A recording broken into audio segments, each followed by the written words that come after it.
iray amin'ireo cabinet d'expertise comptable ny etika izay fieno 10 taona ankehitriny mila manaraka ny fivoarany teknolojia misy ireo izay misehatra amin'izay tontolo izay raha ny feno 10 taona ny cabinet d'expertise etika ary nisy ny jeritotika izay nataony omaly.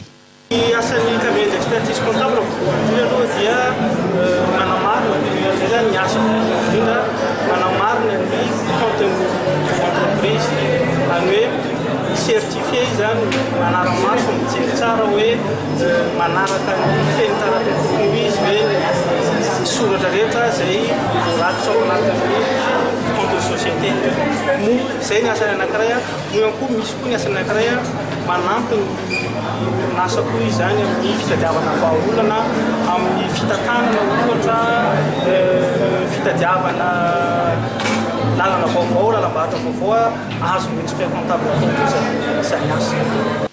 Voalaza nandritra ny lanonana nentina nanamarina ny fahafolo taona nisy ny etika izay nitanterahana omaly tetsy amin'ny café de la gare Soarano fa tsy maintsy manaraka ny fivoaran'ny teknolojia ihany koa ny asan'ireo expert comptable.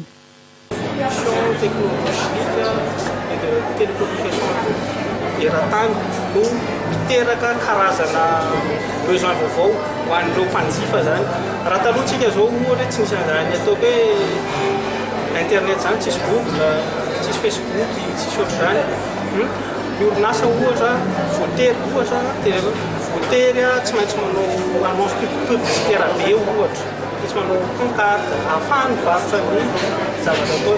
Ankehitriny efa misy an'ireo Facebook ireo misy an'ireo réseaux sociaux Facebook, Google reny zavatra hoe manampy ny orinasa be da be amin'ny fampafantarana ny zavatra zay atao.